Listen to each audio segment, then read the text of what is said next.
I'm Christine Dunbar from SpeechModification.com, and this is my Smart American Accent training.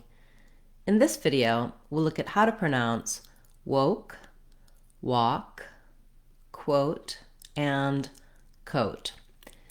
So these words were chosen because even though they're fairly simple, straightforward words, they can be challenging for some speakers because of the combination of the w or w sound and a rounded vowel like o or ah. For some people, it's very challenging to put these two sounds together, and it would mean that either that sound would drop off. So, for example, for some people, they're trying to say quote, and it sounds like coat because that W sound, the W sound, drops off. Or in a word like woke, it would sound more just like oak. So we will look at what is the W sound and how to put it together with an O or an Ah sound. It also can be helpful to know the difference between the O and the Ah sound, and many people ask about the word walk because of the silent L and some challenges there. So let's break it down. First of all, in the word woke, we start with our W glide, and this sound is what's called a semivowel. So I'm gliding between two positions as I make it. It acts a little bit like a vowel in that my tongue and my lips aren't really touching anywhere in my mouth. So if I had to say the W sound very slowly, it's kind of like I'm moving between an oo, very rounded, and an very relaxed. So wah, wah. Often when I'm teaching people about how to pronounce the w sound correctly, I just tell them to think about making your lips into an oo shape. So when I do that in a word like we or why, I can do that oo gliding, the w glide, the w glide, and move into the vowel, no problem. But when I try to do that then into another rounded sound, I'm having to go back into the rounded position for the O, which is a little more open than the oo.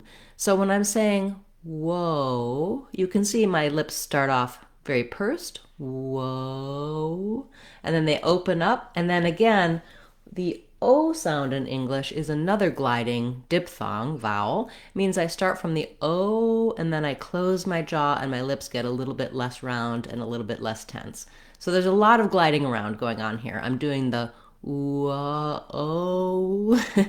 so thinking of starting in oo, opening to O, and then closing back and relaxing. Whoa, woke. This is going to be the same positioning you need for words like wove or just the word woe. So practicing the w words elsewhere, o words elsewhere, then putting them together for something like woke. The difference between woke and walk is that the walk, the letter A vowel, is the caught law vowel, which is a little more open than the O. Whoa, wah, wah.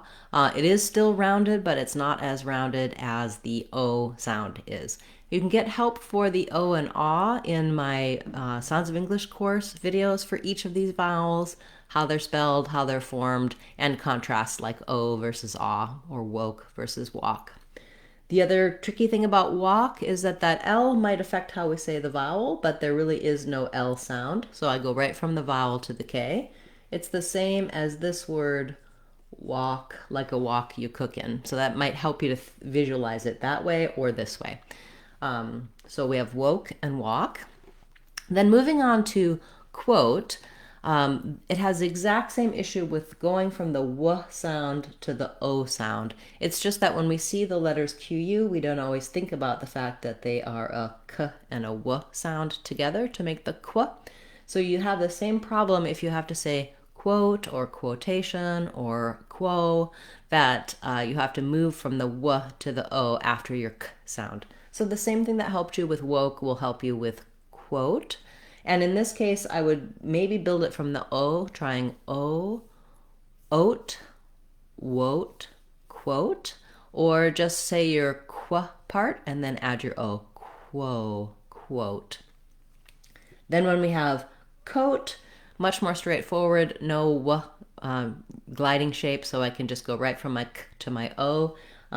And as I'm trying to say quote, I just have to make sure that my lips close after the qu, after the k, quo, and they do that opening and closing, versus coat. I just open up to the O and stay open.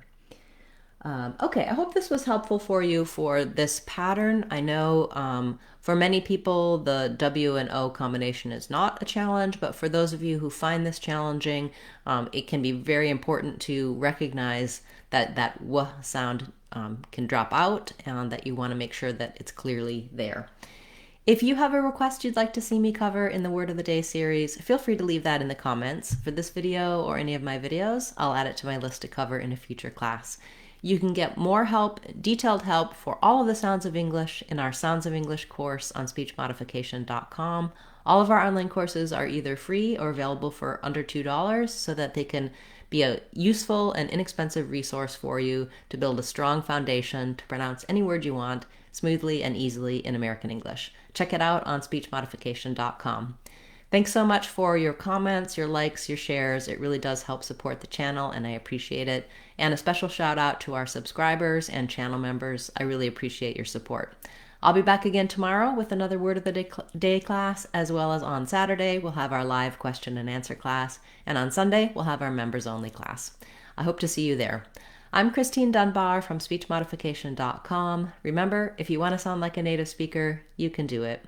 speechmodification.com. Bye, everyone. Hope to see you again soon.